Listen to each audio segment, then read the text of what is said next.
नमस्कार, SBT news में आपका स्वागत है। पेश है राजस्थान जोधपुर बीकानेर जिले की बड़ी खबरें। डूंगरपुर जिला पुलिस ने शनिवार को रतनपुर बॉर्डर पर नाकेबंदी के दौरान मॉडिफाइड लग्जरी कार के भीतर से 4.5 करोड़ की नकदी बरामद की। मॉडिफाइड कार में यह नकदी सीट के नीचे 2 बॉक्स में छुपाई हुई थी। दिल्ली से रवाना हुई यह कार 3 राज्यों की 782 किलोमीटर दूरी तय करते हुए यहां पहुंची थी। अंतिम मंजिल अहमदाबाद से 150 किलोमीटर पहले पुलिस ने कार्रवाई को अंजाम दिया।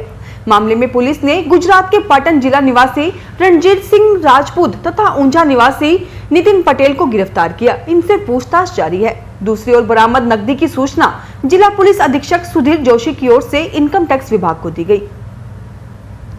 राजस्थान लोक सेवा आयोग से सिलेक्ट हुए 114 एसोसिएट प्रोफेसर की नियुक्ति के प्रस्ताव को शनिवार को चिकित्सा मंत्री ने मंजूरी दी है। इन सभी प्रोफेसर को अगले 1 माह के अंदर प्रदेश के अलग अलग मेडिकल कॉलेज में ज्वाइनिंग देनी होगी। अलग अलग फैकल्टी के इन प्रोफेसरों को आने से संबंधित कॉलेज में पढ़ रहे स्टूडेंट्स और संबंधित अस्पतालों को फायदा होगा। चिकित्सा विभाग से मिली जानकारी के मुताबिक एसोसिएट प्रोफेसर की नियुक्ति के आदेश जारी कर दिए गए हैं। 15 दिन के अंदर ज्वाइनिंग देनी है। कोरोना महामारी की दूसरी लहर में ऑक्सीजन और बेड की कमी को देखते हुए राजस्थान सरकार ने अब जयपुर के राष्ट्रीय आयुर्वेद संस्थान में 150 बेड का नया कोविड केयर सेंटर शुरू किया है। खास बात यह है कि इस सेंटर में भर्ती होने वाले सभी मरीजों का इलाज आयुर्वेद पद्धति से होगा। इस सेंटर में 150 में से 24 हाई फ्लो ऑक्सीजन सपोर्ट के जबकि 8 आईसीयू विद वेंटिलेटर सपोर्ट के बेड हैं। इस कोविड केयर सेंटर का उद्घाटन शनिवार को मुख्य सचेतक और विधायक महेश जोशी ने किया। राजस्थान में किसी भी सरकारी कर्मचारी ने आरएएस जमात इस्लामी के पक्ष में अगर किसी सोशल मीडिया प्लेटफॉर्म पर पोस्ट डाली तो उसके खिलाफ कार्रवाई हो सकती है।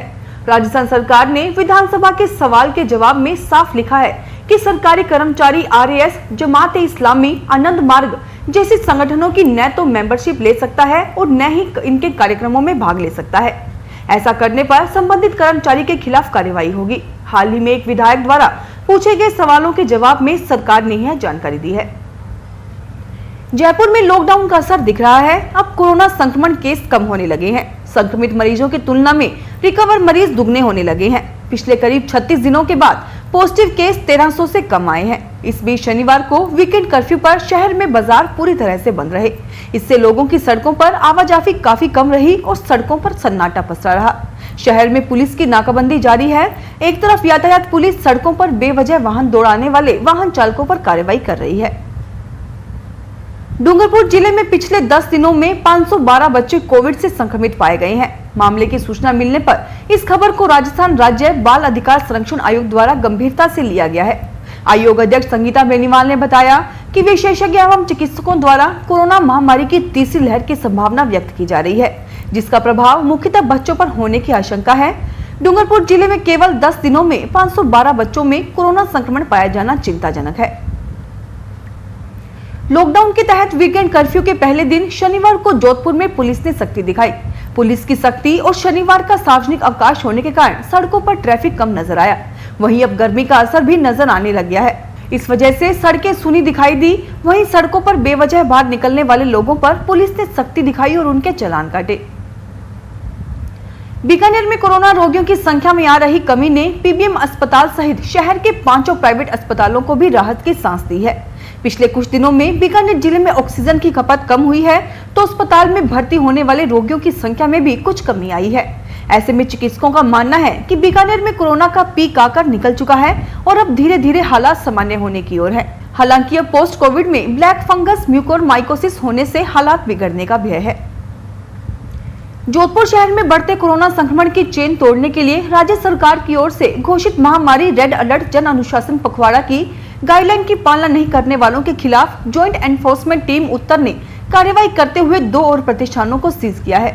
साथ ही 45 चालान काटकर 9,100 रुपए का जुर्माना वसूला। खान पान के शौकीन बीकानेर के लोग इस लॉकडाउन और महामारी में भी चटपटा खाने का मोह नहीं छोड़ पा रहे हैं। यही कारण है कि शहर की गलियों में इन दिनों हर कहीं ऑनलाइन फूड डिलीवरी वाले नजर आते हैं। दरअसल इस लॉकडाउन में नमकीन के शौकीनों ने ऑनलाइन बिक्री को 2 से 3 गुना बढ़ा दिया है। जो दुकानदार ऑनलाइन शॉपिंग से नहीं जुड़े हैं वो घर से ही चोरी छिपे नमकीन बेच रहे हैं। बीकानेर के करीब 50 रेस्टोरेंट इन दिनों ऑनलाइन बुकिंग ले रहे हैं। जोधपुर के जिला प्रभारी मंत्री व राज्य विधानसभा उप मुख्य सचेतक महेंद्र चौधरी ने शनिवार को वीडियो कॉन्फ्रेंसिंग के माध्यम से शहर व ग्रामीण क्षेत्रों में किए गए कोविड प्रबंधन की समीक्षा बैठक ली। पुलिस कमिश्नर जोस मोहन व जिला कलेक्टर इंद्रजीत सिंह ने वीडियो कॉन्फ्रेंसिंग के माध्यम से कोविड प्रबंधन के लिए जा रहे प्रयासों के संबंध में विस्तार से जानकारी दी। बीकानेर में शुक्रवार रात हुई बारिश और ओलावृष्टि ने मौसम तो सुहावना कर दिया, लेकिन ग्रामीण क्षेत्रों में काफी नुकसान भी पहुंचाया है। खासकर उन खेतों में हालात बिगड़े हैं जहां किसानों ने फसल की बुआई की हुई थी।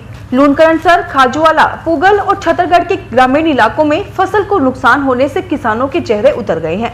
लूणकरण क्षेत्र के 2 दर्जन गाँवों में ओलावृष्टि से खेतों में खड़ी कपास फसल तबाह हो गयी। सुदर्शन सेवा संस्थान को भामाशाह सुरेश राठी ने एक एम्बुलेंस भेंट की है। संस्थान के महामंत्री कमलेश गहलोत ने बताया कि वर्तमान में सुदर्शन सेवा संस्थान की 8 एम्बुलेंस समाज सेवा में लगी हुई है।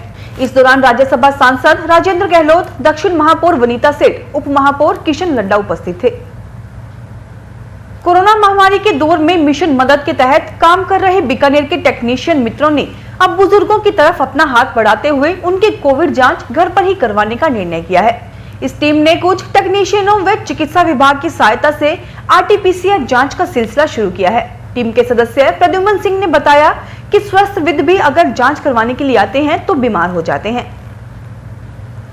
भगवान विष्णु के अवतार नरसिंह का प्राकट्य दिवस नरसिंह चतुर्दशी 25 मई को श्रद्धापूर्वक मनाई जाएगी। इस दौरान शहर में मंदिरों में अभिषेक, पूजन और आरती के आयोजन कोरोना गाइडलाइन की पालना में होंगे।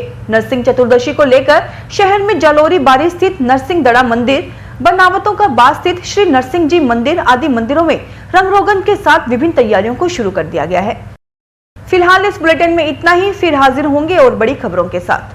SBT न्यूज की वीडियो देखने के लिए हमारे चैनल को सब्सक्राइब करें और नोटिफिकेशन पाने के लिए बेल आइकन को प्रेस करें।